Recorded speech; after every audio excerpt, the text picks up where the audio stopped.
एक कंपन होता है, वाइब्रेशन होता है, और जहां भी कोई कंपन होता है, वाइब्रेशन होता है, वहां पर शब्द होता है। ईश्वर में मौज हुई, फिर कंपन हुआ, और वहीं से जो शब्द प्रकट होता हुआ है, वही है दुर्गा स्वरूपा, वही दुर्गा का प्रतीक है, वही परम प्रचंड शक्ति। मैं एक जगह सत्संग में बोल रहा था तो आश्चर्य हुआ। एक आदमी आके बोलते हैं कि आप लोग क्यों ये सब बोलते हैं। मैंने कहा कि वेद व्यास से जाके झगड़ा करो, वाल्मीकि से जाके लड़ाई करो, तुलसीदास से लड़ाई करो, बेकार की चीजें है ये। इन लोगों ने क्यों लिखा है? भाई पुस्तक है तो पूरा सिलेबस पढ़ेगा ना। अच्छा विद्यार्थी तो पूरा सिलेबस पढ़ता है। सेलेक्टिव पढ़ने वाले का हर बार थोड़ी भाग्य साथ देता है। कभी न कभी गैस फेल भी होता है और आप भी फेल हो जाएंगे। तो ग्रंथों में लिखा है कि इन सब से आपको मोक्ष नहीं होने वाला, क्योंकि ये स्वयं मोक्ष पद में नहीं है, ये स्वयं जन्म मरण से मुक्त नहीं है। तो ये आपको क्या देंगे? आपको तो वो आपको संसार दे सकते हैं। लिखा है इनकी तप तपस्या करके अगर प्रसन्न कर लोगे तो ये संसार की वस्तु आपको वर के रूप में दे सकते हैं, बेटा दे सकते हैं, नौकरी दे सकते हैं, धन दे सकते हैं, है ना। पढ़ता था मैं बचपन से, एक मन में ख्याल आती है, जब जब दिवाली का समय होता है हम देखते हैं, हम लोग देखते हैं हमारे देश में घर घर में लक्ष्मी पूजा होती है। लक्ष्मी किसकी देवी है? धन की, है ना। कि लक्ष्मी पूजा तो हमारे देश के घर घर में होती है और हर घर में लक्ष्मी की मूर्ति है, वो तो है। पता नहीं ये लक्ष्मी माता अमेरिका में क्या करती है, विचार किए कभी? पूजते हम लोग हैं। अब बस्ती कहाँ है? अमेरिका में। ये जो अमेरिका वाले जानते भी नहीं कि लक्ष्मी होती क्या है। आप किसी से पूछो, यूरोपियन से पूछो, France, England, Italy, Japan, Germany, ये जो अमीर देश हैं, अमेरिका, कनाडा, ऑस्ट्रेलिया, वहां के किसी आदमी से पूछ दो, do you know what is Lakshmi? No, न वो लक्ष्मी देवी को जानते हैं, न पूछते हैं, और सारा संपत्ति उधर ही है। तो मन में विचार कीजिए, आज तक किसी ने जवाब नहीं दिया कि हम पूछ के मर गए, फिर भी हमारे घर में क्यों नहीं आए। सारी जिंदगी हम लोग कहते रहे लक्ष्मी घर दरिद्र बाहर, और लक्ष्मी बाहर अमेरिका इंग्लैंड में घूम रही। आज तक हमारे प्रधानमंत्री दुनिया में घूम भी कहते हैं लक्ष्मी जी को लेके मेरे देश में थोड़ा चलो, आई नहीं की, आती ही नहीं। जाते लक्ष्मी के लिए जाते हैं ना, कि आपके देश में लक्ष्मी जी आके बस गई है, जरा मेरे देश में लेके चलो। तो हम लोग पूछ के मर गए, यात्रा कर के मर गए कि भैया थोड़ी लक्ष्मी लेके आओ, पर आती ही नहीं है वो। और थोड़ी बहुत कृपा करती है तो आगे जाते हैं, हम लोग खूब खुश होते हैं। अमेरिका से इतना करोड़ का इन्वेस्टमेंट आया था, लक्ष्मी ही तो आई थी। तो आपको भगवान ने विवेक दिया है, जरा खोल के समझो,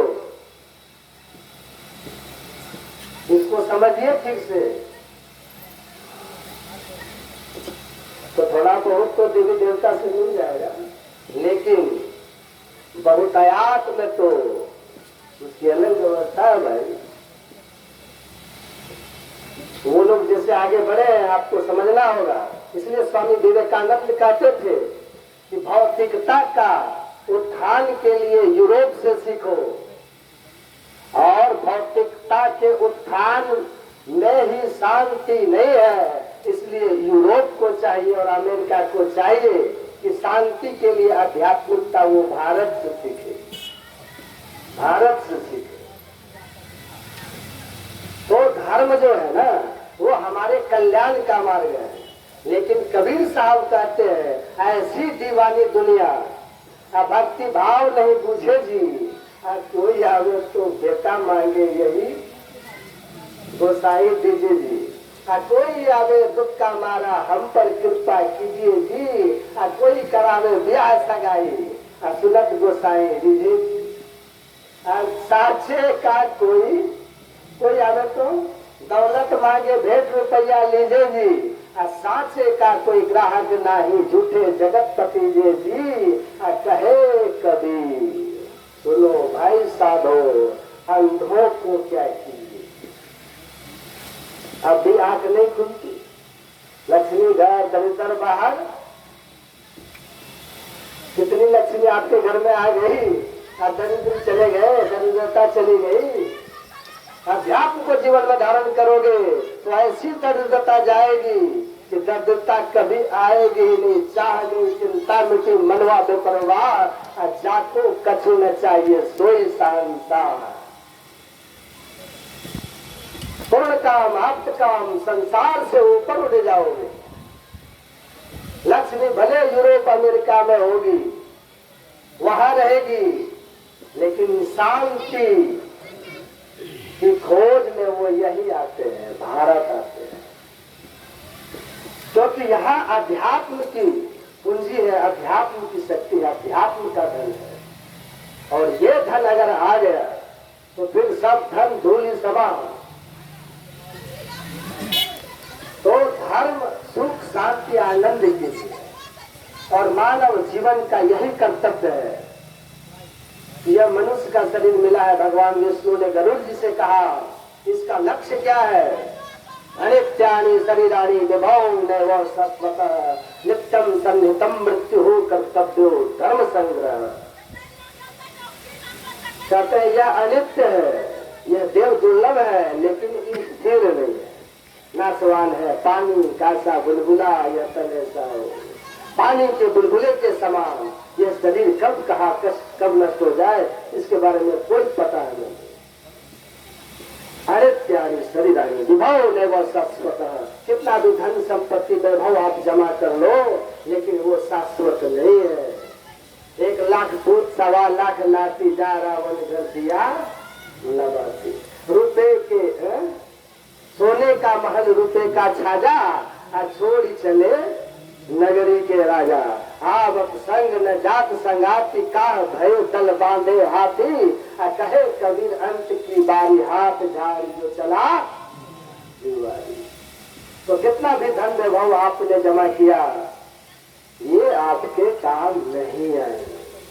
हारे में जुआरी की तरह संसार के पीछे भागने वाला हताश निराश संसार से जाता है। एक तो अंधेरी कोठरी ताने दियो न बाती हो, बहिया पकड़ जम ले चला कोई संग न साथी हो। यही भगवान राम कह रहे हैं, यही तंकर फल विषय न भाई, विषय नहीं है। स्वर्ग भी मिल जाए तो स्वर्ग स्वल्प, जब तक पुण्य है तब तक रहोगे। अपुण्य छीन पतानंते महादुखम परिताप सुदारुणः स्वर्गाभाजस शरन्ति तस्मात् स्वर्ग न काम।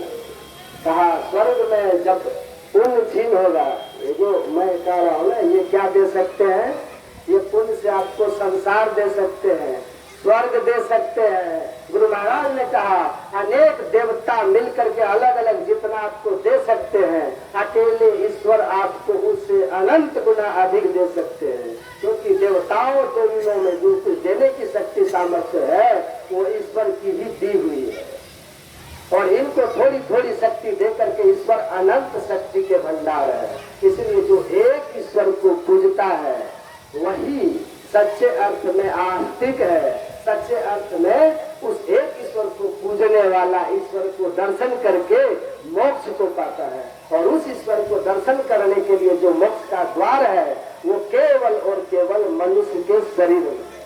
मनुष्य शरीर से ही आप ईश्वर भक्ति करके परम पद को प्राप्त कर सकते हैं, जहाँ से पुनर्जन्म प्रयोग नहीं होता है। इस दुखमय संसार में आपको नहीं आना पड़ता है। उस अवस्था में अपने को पहुंचा दीजिए जहाँ पर पहुंचने के बाद आप स्वयं ब्रह्म को जान करके ब्रह्म हो जाएंगे। आपके शरीर में ये सब व्यवस्था है, ये हमारा धर्मशास्त्र कहता है। और ये ज्ञान जो है ना, यही भारत को धर्म गुरु बनाता है। जब एक ऋषि आत्मोन्नति के शिखर पर जा करके वो कहते हैं कि अहम ब्रह्मास्मि, कि मैं ब्रह्म हूँ। एक पुजारी थे, उनके परंपरागत मंदिर थे, तो हम बोले कि आप दीक्षा उठा लेके थोड़ा इससे आगे कीजिए ना। तो बोलते नहीं, हमारे बाप दादा यही करते आए इसलिए हम यही करते हैं। हम बोले ठीक है, वो यही करते थे तो आप इससे थोड़ा आगे भी कीजिए। तो नहीं, ये परंपरा हमारी कुल की है। हमने पूछा आपके दादा कितने पढ़े लिखे थे? कहा दादा 1 क्लास भी नहीं पढ़े लिखे थे। तो हम बोले अच्छा। मैं फिर पूछा कि आपके पिताजी कितने पढ़े थे? कहा पिताजी 5वीं पास थे।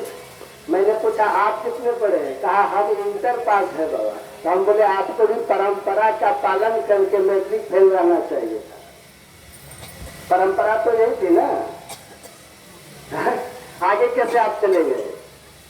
तो देखिए, भौतिक विद्या के परंपरा में आप उन्नति चाहते हैं और अध्यात्म में आप उन्नति क्यों नहीं चाहते हैं? आप अध्यात्म उन्नति क्यों नहीं चाहते हैं?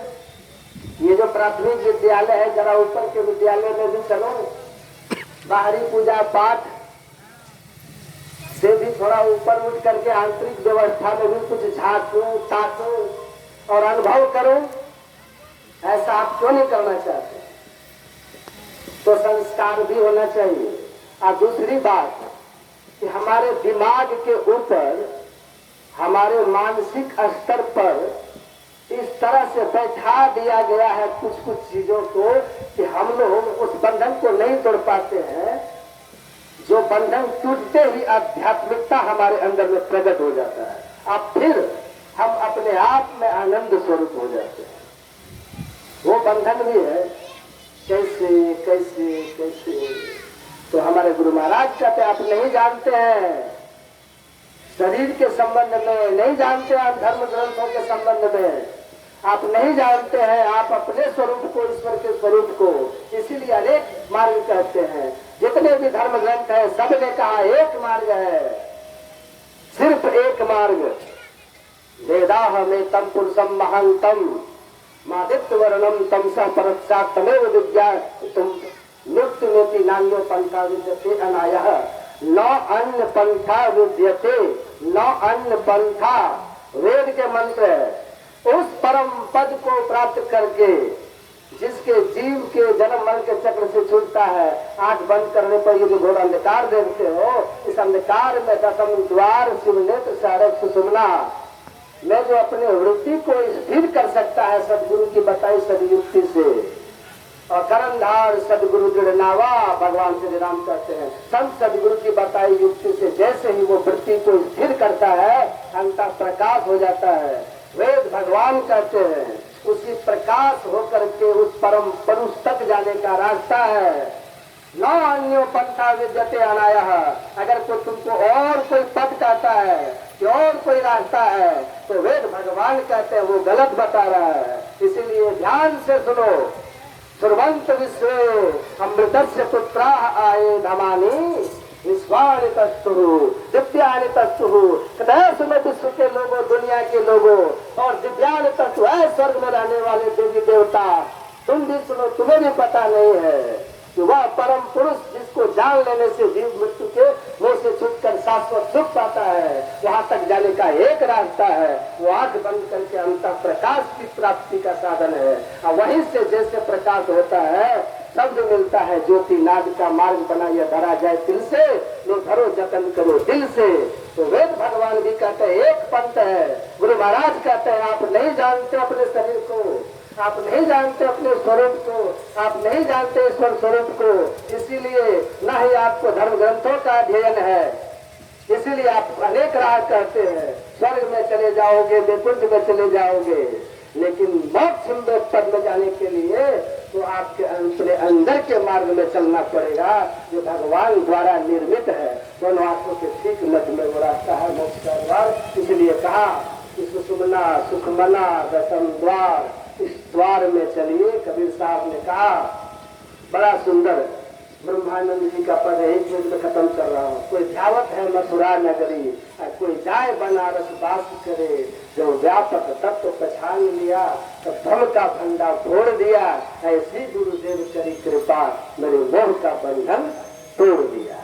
गुरु की कृपा होती है तो कहते हैं बंद कराए पलक पट को, कहे बाहर में तुम मत भटको। बंद कराते हैं पलक पट को, बैठा देते हैं, कहते हैं मंत्र का जप करो, इष्ट रूप का ध्यान करो और फिर दृष्टि योग की क्रिया करके उसी अंतः प्रकाश मोक्ष के द्वार में शिव नेत्र में प्रवेश कर जाओ। इसमें प्रवेश करते ही परमात्मा की ओर जाने का रास्ता मिल गया और फिर वहां से ज्योति और नाद के सहारे चलते हुए परम पथ को प्राप्त कर लोगे। यही मनुष्य जन्म पाने का लाभ है। और इसी पथ जो आपके अंदर में ज्योति नाद का बना हुआ जो पथ है, रास्ता है, मोक्ष का द्वार है, दसम द्वार से नेत्र है, यही आपकी महिमा है। आपको देव दुर्लभ बनाता है। अगर ऐसे दुर्लभ तन को पाकर आपने परमात्मा की प्राप्ति के लिए गुरु कर्णधार रूपी गुरु से युक्ति लेकर साधना की, इस पथ पर चले तो आपका सौभाग्य हो गया, कल्याण हो जाएगा। बोलिए प्रेम से